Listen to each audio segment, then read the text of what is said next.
Halo teman-teman semua, selamat datang di podcast kami. Sebelumnya perkenalkan, nama lengkap saya Justina Ninaiba Utun. Saya bersama salah satu teman host saya. Saya Sarci M. Seko. Kami dari program studi ilmu komunikasi semester 6. Di sini dalam memperingati Hari Lahir Pancasila, kami akan membahas salah satu topik yang menarik, yaitu tentang Pancasila berulang tahun, kado apa yang kita berikan. Nah, di sini kami membahasnya bersama narasumber kami yang luar biasa, yaitu Pak Yohanes Jiminami. Siang Pak. Salah satu dosen dari program studi ilmu politik. Nah, Pak, 1 Juni kita merayakan Hari Lahir Pancasila yang ke-79 tahun lalu. Bung Karno pidato panjang di BPU PKI dan lahirlah 5 Pancasila yang sampai sekarang menjadi dasar negara kita. Nah, Pancasila kini menjadi pegangan Indonesia dari zaman kemerdekaan sampai di era digital sekarang, Pak. Nah, tapi kalau Pancasila itu orang, terus kita kasih kado apa nih di ulang tahunnya? Apakah kita kasih hafalan sila atau bukti nyata kalau kita sudah menjalankan nilai-nilainya dalam kehidupan kita sehari-hari. Kita akan masuk pada segmen yang pertama, Pak. Tapi sebelum itu nanti Yeni yang akan memberikan pertanyaan dari segmen yang pertama itu, Pak. Oke, baik Pak. Di sini kita masuk pada salah satu pertanyaan reflektif, yaitu apakah Pancasila masih hidup? Nah, jika dilihat daripada kondisi penerapan nilai-nilai Pancasila di masyarakat, kemudian adanya tantangan sosial politik, kemudian intoleransi, munculnya hoaks, hingga polarisasi di media sosial. Ya, terima kasih teman-teman dari program studi ilmu komunikasi yang sudah membuka ruang diskusi tentang Pancasila pada hari ini. Luar biasa sekali menurut saya. Di tengah keresahan kita terkait penanaman nilai-nilai Pancasila yang saat ini mulai nampak nyata, degradasi itu terjadi sampai pada semua aspek. Jadi ada anak-anak muda hebat yang membicarakan Pancasila saat ini. Nah, berhubungan dengan pertanyaan tadi, apakah Pancasila masih hidup? Hidup. Memang itu pertanyaan yang mungkin normatif, tapi sebenarnya dia punya substansi yang luar biasa. Karena juga dia memberikan nilai-nilai yang reflektif sejauh mana Pancasila itu eksis sebagai pegangan hidup berbangsa dan bernegara.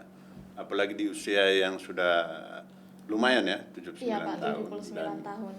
Kita tentu tidak hanya tadi sempat disebutkan memahami Pancasila secara kurikulum saja misalnya di perguruan tinggi, tapi juga harus bisa dipraktekkan sampai level operasional. Misalnya sebagai mahasiswa, apa yang sudah bisa kita lakukan dalam proses pengamalan nilai-nilai yang ada dalam sila-sila Pancasila, tanggung jawab kita sebagai anak muda apa misalnya. Lalu itu tidak hanya berlaku di kampus saja sebagai masyarakat kampus, tapi juga harus bisa ditularkan sampai pada level masyarakat di mana kita tinggal misalnya. Jadi itu harus connect antara kehidupan kampus dan kehidupan sosial kita. Nah, itu dalam kondisi existing kita sebagai mahasiswa ya. Sebagai masyarakat misalnya, nilai-nilai Pancasila itu harus diturunkan level abstraksinya. Jadi harus ada kaki-kakinya gitu loh. Pancasila tidak cuma sekedar sila pertama, kedua dan seterusnya tapi juga sejauh mana pengejawantahan. Misalnya sila pertama ketuhanan yang maha itu kan menjadi basis spiritualitas kita. Bicara toleransi, itu harus mulai bisa kita praktekkan dari lingkungan kita di kampus.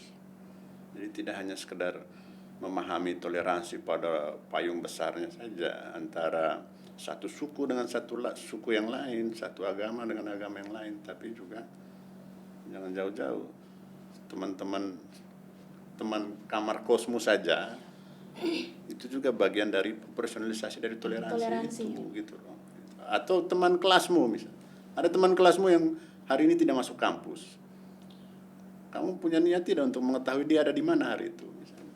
Itu bagian dari toleransi sebenarnya, jadi memahami orang lain. Sehingga ketika masuk Pancasila dicoba apa namanya diadaptasikan, dia precising apa istilahnya, compatible itu. Jadi kita mulai memahaminya dari hal yang paling sederhana sebelum masuk pada level yang besar tadi. Jadi persoalan kita sekarang di situ. Jadi berusaha untuk memaknai Pancasila pada level abstraksi yang terlalu tinggi, sedangkan kaki-kaki kita tidak cukup kuat untuk sampai pada level abstraksi itu. Iya, Pak. Sehingga ketika ada isu-isu, entah itu, apalagi kita negara yang multikultur ya, suku banyak, bahasa banyak, agamanya banyak, dan lain-lain. Mudah goyang ketika kita tidak punya kaki-kaki kuat untuk sampai pada level abstraksi tadi itu. Sehingga orang mudah digoyang dengan isu agama, isu suku, dan lain-lain. Iya, Pak. Apalagi kan sekarang lebih kayak agama nih, Pak. Orang datang, tipu, begini-begini, kita langsung ikut seperti itu. Tapi kalau kita punya kaki-kaki yang kuat untuk menurunkan abstraksi Pancasila itu sampai pada level operasional tadi, kita akan tetap kuat itu loh. Jadi mau isu apapun yang masuk, kita punya daya tahan yang kuat untuk menghadapi itu, sehingga tidak mudah dipecah belah misalnya. Iya, Pak. Nah, ini tanggung jawab ini teman-teman muda ini. Teman-teman muda punya tanggung jawab untuk mempraktekkan itu. Itu yang sila pertama Pancasila sebagai basis spiritual kita. Sila kedua, Anda masih ingat sila kedua? Kemanusiaan itu apa? Sosial kita, basis sosial.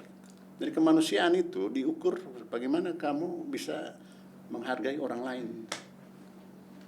Kemanusiaan level tertinggi itu ada pada ketika mampu mempraktekkan penghargaan terhadap satu dan yang lain, itu bagian dari tadi itu level hal yang harus kita praktekkan tiap hari, menghargai manusia lain gitu loh. Jadi bukan landasan moral kita tidak diukur dengan sejauh mana Anda bisa menjalankan ibadatmu dan lain-lain gitu.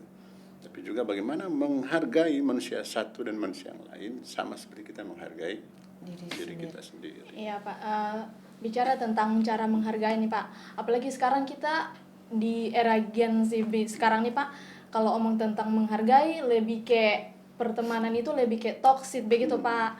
Kan kebanyakan orang tuh kayak dong berteman tuh sesuai kelas. Jadi dong kalau mau omong tentang peduli ataupun kayak kerjasama itu, Pak, mereka lebih kayak kelas mereka, Pak. Jadi kalau kelas 1 mereka dengan kelasnya sendiri, kalau kelas 2 kelas yang di bawahnya lagi itu seperti itu, Pak. Jadi kalau menurut Pak ini bagaimana, kan kalau dibedakan nih dengan zaman-zaman dulu kan tidak seperti yang sekarang. Itu apa karena efek dari apa begitu, Pak? Ya, kalau membandingkan generasi dulu dan generasi sekarang tidak bisa apple to apple. Jangan terlalu dulu sekali ya. Misalnya saya dengan kalian saja tentu beda, latar belakangnya berbeda. Situasi kami dulu, situasi kami dan situasi teman-teman di Gen Z kan punya tantangan yang berbeda. Nah, apa yang terjadi hari ini seperti yang sudah dipaparkan tadi, itu bagian dari tantangan sebenarnya. Ketika Pancasila ini juga kan bagian dari bagaimana kita tidak membuat klasifikasi sosial yang kemudian membuat ada jarak di antara kita. Jadi sebisa mungkin kita ada pada bicara tentang keadilan sosial, misalnya kita bicara pada level yang kemudian segala sesuatu itu terdistribusi, karena itu tujuan kita bernegara, terdistribusi secara adil bagi seluruh rakyat Indonesia. Nah, jangan sampai tadi misalnya teman-teman muda sekarang mulai membentengin diri dengan membentuk kelas-kelas sosial baru yang punya kecenderungan negatif tadi misalnya. Orang bergaul hanya berdasarkan preferensinya sendiri-sendiri. Ini kan membentuk kelompok sosial yang kemudian sangat rawan terjadinya konflik. Iya, Pak. Pasti itu. Ini kan dari hal-hal kecil nih, Pak. Dari hal kecil. Kembali lagi seperti saya sampaikan di awal.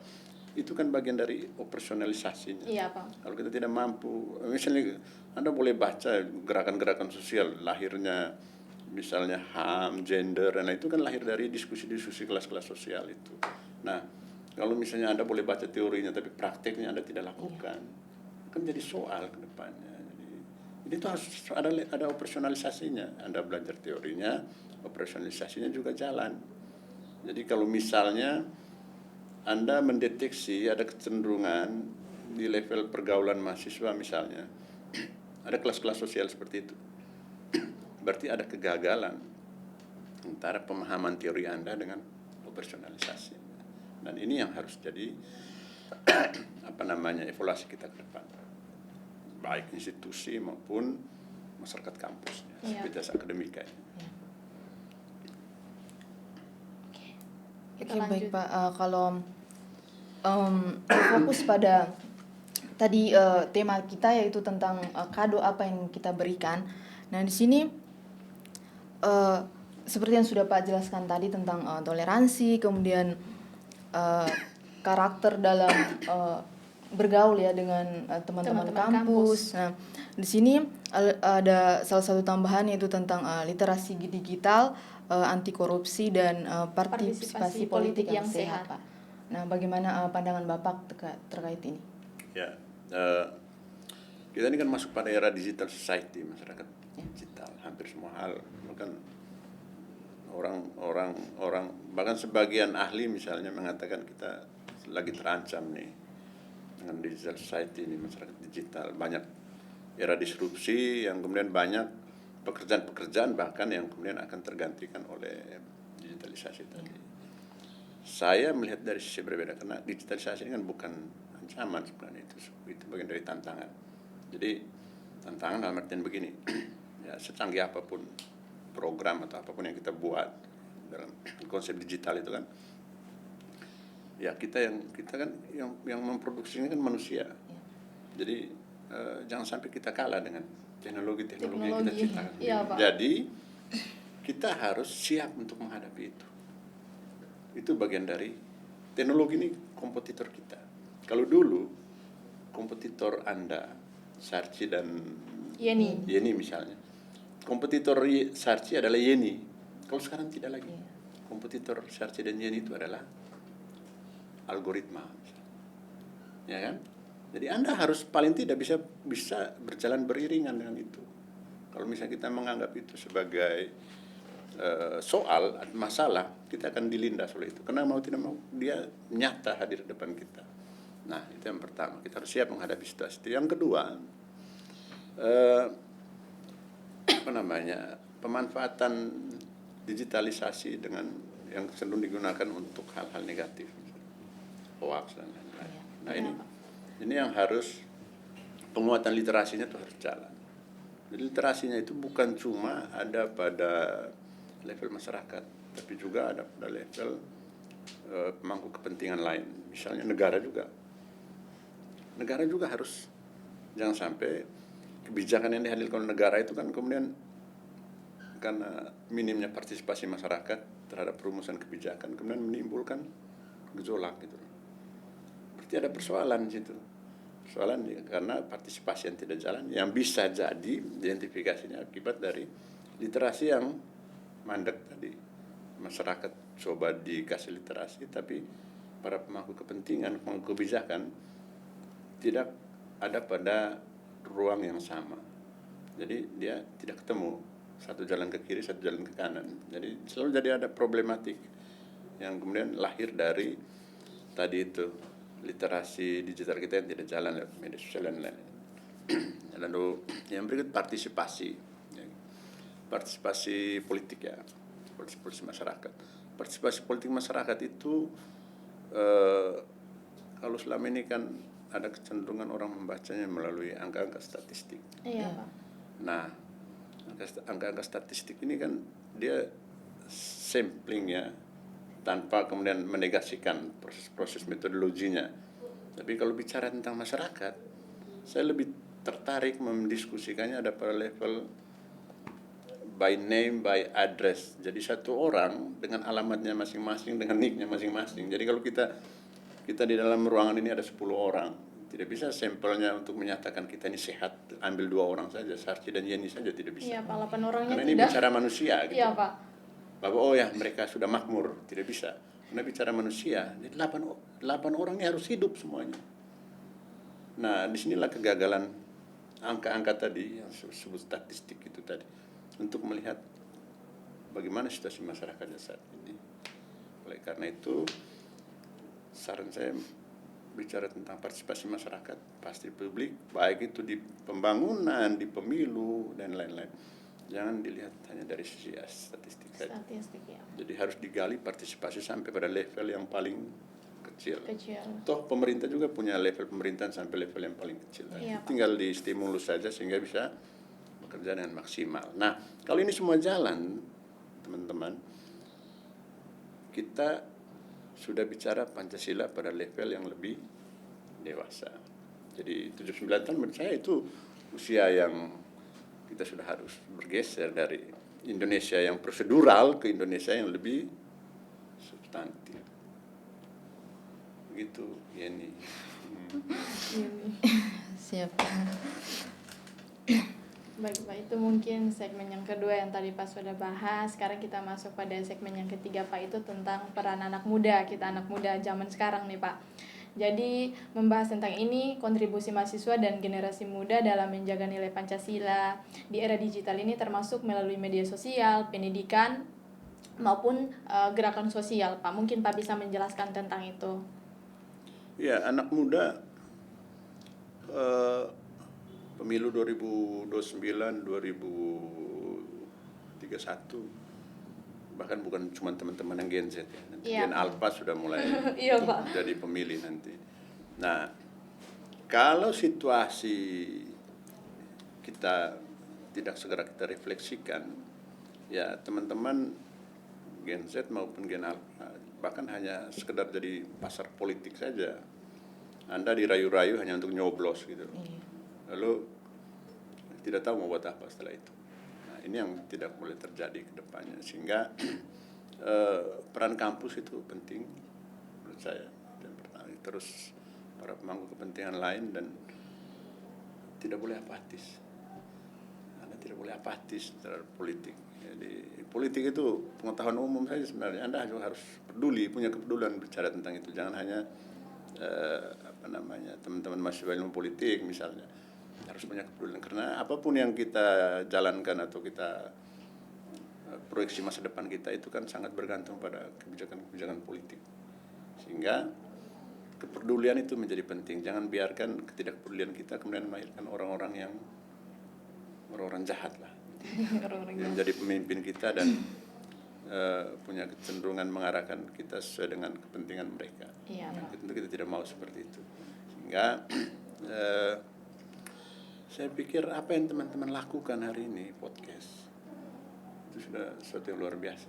Jadi sesederhana apapun temanya, ini kan bisa didistribusikan dengan kanal-kanal yang ada untuk juga membantu memberikan pencerahan.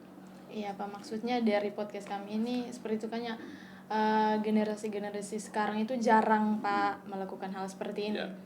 Jadi ini bagian dari kontribusi Anda sekalian untuk pertama membangun pemahaman Anda pada level kelompok Anda, teman-teman Anda, lalu kemudian didistribusikan pada level lain di luar Anda. Dan ini harusnya semua anak muda punya stressing point seperti ini, sehingga tadi itu kembali lagi kita ke awal tadi, tanggung jawab pembangunan itu bukan hanya pada level eksekutif misalnya birokrat dan lain-lain. Jadi masa depan pada anak muda itu harus juga dibentuk. Ya anak-anak sekalian ini besok siapa tahu ada yang jadi rektor, jadi kepala humas Undana Iya nih, Pak, misalnya. yang jadi rektor. Seperti itu. Jadi ya hebat. Oke, baik Pak. Di sini yang terkait dengan gerakan sosial, di sini kan kebanyakan mahasiswa itu terlibat dalam berbagai organisasi ya, baik di kampus maupun di luar daerah, di luar kampus yang merupakan organisasi daerah ya. Nah, di sini kebanyakan kalau ada terjadi masalah atau isu di pemerintahan, itu kan kebanyakan mahasiswa melakukan demonstrasi ya. Menurut Pak, kalau terkait dengan nilai-nilai Pancasila, apakah itu melanggar atau itu merupakan salah satu merupakan salah satu kontribusi yang bisa dibilang layak dilakukan oleh mahasiswa untuk Melakukan demonstrasi. keberlangsungan pemerintahan di Indonesia ini, Pak? Ya, sila keempat Pancasila itu jadi basis politik kita. Ya, kerakyatan yang dipimpin Oleh hikmat kebijaksanaan dalam permusyawaratan perwakilan. Itu basis politik kita. Cara kita berpolitik di Indonesia dijelaskan di sila keempat itu. Permusyawaratan kerakyatan dan hikmat kebijaksanaan dalam permusyawaratan dan perwakilan. Jadi sebisa mungkin sebagai masyarakat Indonesia kita menyelesaikan semua persoalan itu dengan penuh hikmat, dengan duduk bersama, mencari solusi dan lain-lain. Tapi demonstrasi juga bagian dari cara kita menyampaikan pendapat, aspirasi kita. Dan negara demokrasi mengizinkan itu. Yang tidak diizinkan dalam negara demokrasi adalah ketika Anda melakukan tindakan anarkis. Ya. Anda, karena anarkisme itu bagian dari pemaksaan kehendak. Itu yang tidak boleh. Nah, sehingga ya kalau misalnya aparat hukum akan masuk nih pada situasi seperti GP ini nih. Jadi menurut saya bahkan di kelas tuh di teman-teman baru mahasiswa saya selalu sampaikan sebisa mungkin Anda masuk mengikuti organisasi apapun bentuknya silakan ya, organisasi, komunitas dan lain-lain di mana yang kemudian menghimpun ada lebih dari 10-20 kepala di dalamnya, mau komunitas tari, komunitas apapun itu ya, karena itu bisa jadi ruang laboratorium bagi Anda untuk dengan motivasi yang paling sederhana itu kan Anda bisa saling kenal, jaringan dan lain-lain. Nah, ya syukur-syukur kalau sudah sampai pada level Anda memahami isu-isu publik gitu. Dan itu kan efek positifnya. Nah, kalau sudah sampai pada level itu lebih baik lagi. Jadi kehadiran Anda berkontribusi bagi perjalanan negara ini walaupun masih pada level lokal. Jadi itu harus saya sangat mendukung teman-teman mahasiswa yang terlibat di organisasi dan menyampaikan aspirasinya. Tentu ada rambu-rambunya. Aspirasi yang Anda sampaikan tetap harus sesuai dengan koridor tadi. Ya. Oke, Yeni. Ngomong-ngomong nih, Yeni masuk ke organisasi atau tidak? Masuk. Gua masuk organisasi. Kalau saya tidak, Pak. Tidak. Saya Ini masuk. organisasi apa? Dari daerah Lambata, Pak. Oh, Lembata. Oke. Yeni next. Oke, baik. Mungkin untuk pertanyaan-pertanyaan intinya sudah kita lewati tadi. Di sini kita masuk pada salah satu pertanyaan untuk menjadi penutup. Di sini jika Pak memposisikan diri sebagai Pancasila, nah di sini apa yang bisa Pak sampaikan kepada masyarakat Indonesia? Ya, ini pertanyaan yang reflektif ya, yang mengandung makna filosofis juga gitu. Ya, Indonesia sudah semakin tua ya, perjalanannya. Jadi tentu sudah banyak tantangan yang kita sudah lalui dan sedang jalankan sekarang ini. Nah, tuanya Indonesia kita kemudian jangan hanya pada level administratif saja ataupun hitungan upacara bendera dari tahun ke tahun, tapi juga harus disertai dengan proses transformasi di dalamnya. Jadi harus ada perubahan yang kemudian bisa membentuk manusia Indonesia yang lebih berkualitas, pemerintahnya lebih adil dan beradab, masyarakat Indonesianya juga tampil prima untuk ikut berpartisipasi dalam pembangunan. Karena kalau itu tidak terjadi, ya Anda saya pikir mempelajari banyak teori di kampus. Tidak ada negara dimanapun di dunia ini yang bisa sukses ya, eksis sampai saat ini tanpa partisipasi masyarakatnya. Jadi pembangunan kita hanya bisa dibentuk kerjasama antara negara dengan masyarakatnya. Nah, atmosfer inilah yang harus dibentuk sehingga cita-cita kita tentang Indonesia ini bisa abadi. Jadi, sehingga jangan ada lagi diskusi-diskusi tentang perbedaan ke depannya. Walaupun perbedaan itu nyata ada. Tapi kita besar ya karena perbedaan-perbedaan itu gitu. Itulah yang kemudian menjadi signifikansi atau karakteristik khas dari Indonesia. Jadi perbedaan itu harus jadi kekayaan kita sehingga kita bisa sama-sama menyelesaikan persoalan-persoalan yang ada. Jadi saling bergandengan tangan sehingga Indonesia tidak hanya tua dari angkanya saja, tapi juga kita juga matang dari segala macam aspek yang kemudian sama dengan apa yang dicita-citakan oleh Pancasila itu dulu dibentuk. Jadi menyatukan Indonesia menjadi sebuah bangsa yang besar dan kemudian bisa berkontribusi bagi negara lain di dunia. Karena tidak ada negara yang hidup atau lahir dari konsepsi seperti Pancasila. Anda boleh cari dimanapun di dunia ini. Kebanyakan dari negara-negara besar di dunia ini kan lahir dari kolonialisme, imperialisme. Kalau Indonesia itu lahir dari konsepsi. Kita menyatakan diri kita merdeka dan bersatu. Hanya satu negara di dunia itu, hanya Indonesia. Hebat tidak itu? Hebat Pak. Hebat sekali. Anda harus bangga dengan Indonesia. Bangga Pak. Oke.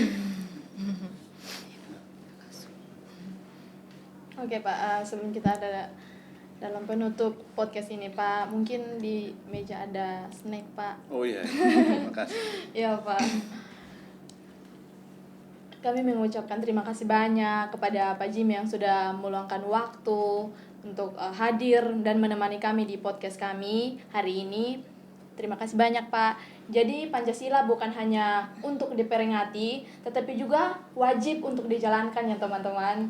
Jadi mungkin kado terbaik untuk Pancasila bukan sekedar ucapan, tetapi tindakan nyata dalam kehidupan kita sehari-hari seperti yang sudah dijelaskan oleh Pak Jimmy tadi teman-teman.